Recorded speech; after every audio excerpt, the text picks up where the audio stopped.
राधे राधे दोस्तों। हर हर महादेव। भगवान शिव के गले में नाग क्यों रहता है, जानिए रहस्य। क्या आपने कभी ध्यान दिया है कि देवों के देव महादेव के गले में हमेशा एक नाग विराजमान दिखाई देता है।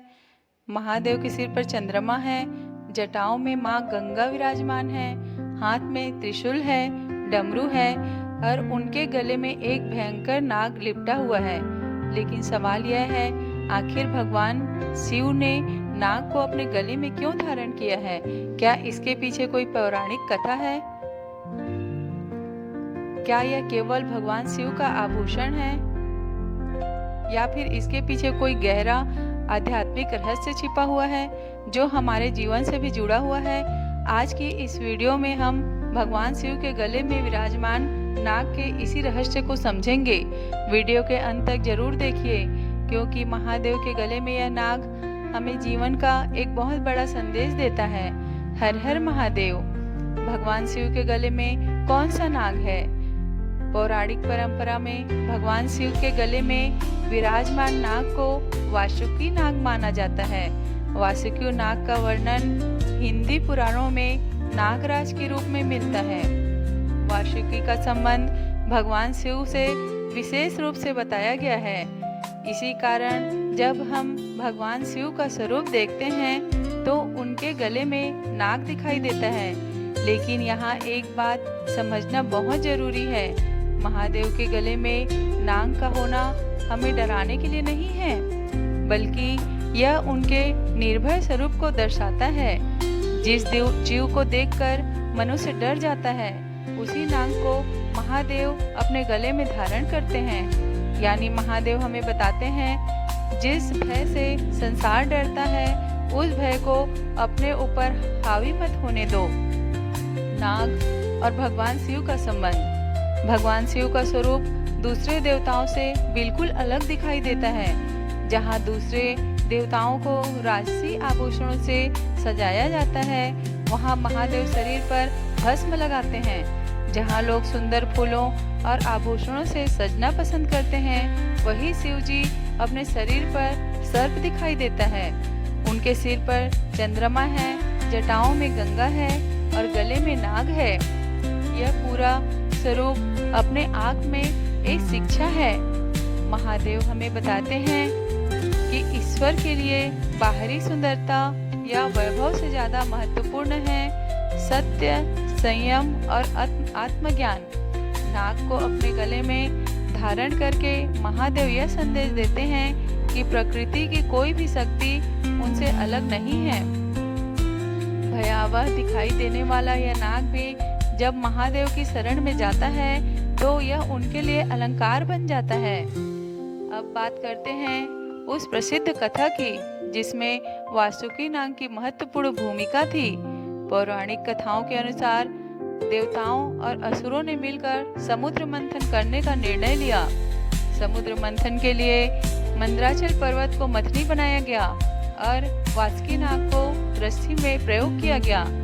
देवता और असुर वासुकी नाग को पकड़कर समुद्र मंथन करने लगे। समुद्र मंथन से एक के बाद एक अनेक दिव्य वस्तुएं और रत्न पैदा हुए। लेकिन इसी मंथन के दौरान एक अत्यंत भयंकर विष भी निकला। इस विष को हलाहल विष कहा जाता है। कहा जाता है कि उसके प्रभाव से इतना भयंकर था उसका प्रभाव कि उसकी गर्मी और विषैले प्रभाव से तीनों लोक में संकट उत्पन्न होने लगा। देवता परेशान हो गए, असुर भी भयभीत हो गए। सभी लोगों को चिंता होने लगी कि अब इस विष को संसार की रक्षा कैसे होगी। तब सभी भगवान शिव की शरण में पहुंचे। महादेव ने विष क्यों पिया? जब संसार पर संकट आया तब भगवान ने, महादेव ने बिना किसी स्वार्थ के उस विष को अपने कंठ में धारण कर लिया। इसी कारण भगवान शिव को नीलकंठ कहा जाता है। यह कथा हमें महादेव के त्याग और करुणा का अद्भुत संदेश देती है। उन्होंने विष को अपने कंठ से नीचे नहीं जाने दिया और संसार की रक्षा की। यही महादेव का स्वरूप है। दूसरों के कल्याण के लिए स्वयं कष्ट सहना। और यही कारण है कि शिव जी के गले में जुड़ा नाग भी हमें एक गहरा संदेश देता है। गला हमारे शरीर का वह स्थान है जहाँ विष भी रुका और नाग भी विराजमान है।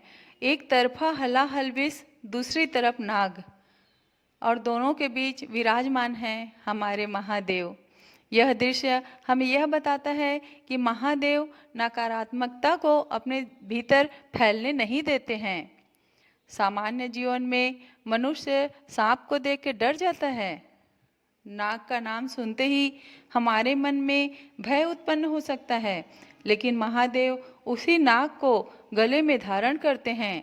इसका आध्यात्मिक अर्थ बहुत सुंदर है। हमारे जीवन में कई प्रकार के नाग होते हैं।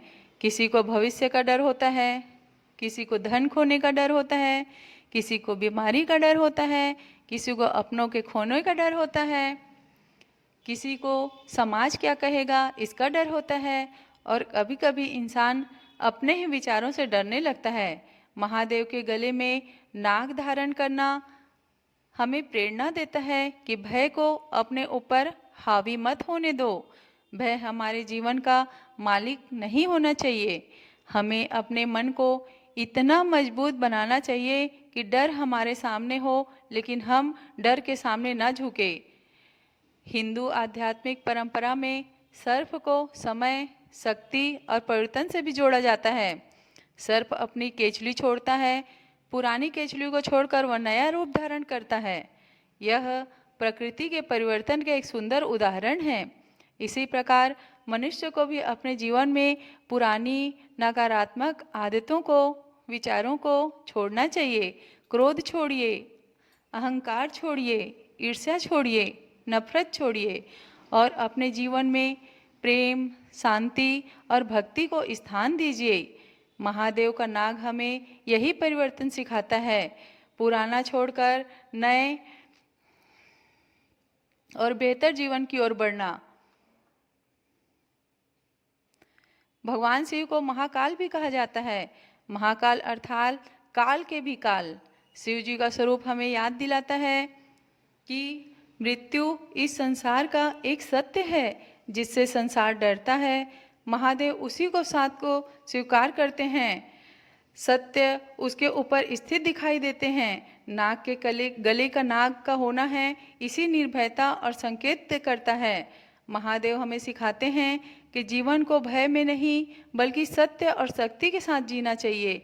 हम मृत्यु को रोक नहीं सकते, समय को भी नहीं रोक सकते, लेकिन अपने जीवन को सही दिशा जरूर दे सकते हैं। इसीलिए महादेव की भक्ति केवल पूजा करने का नाम नहीं है। महादेव की भक्ति का अर्थ है सत्य को स्वीकार करना, अहंकार को छोड़ना और अपने मन को शांत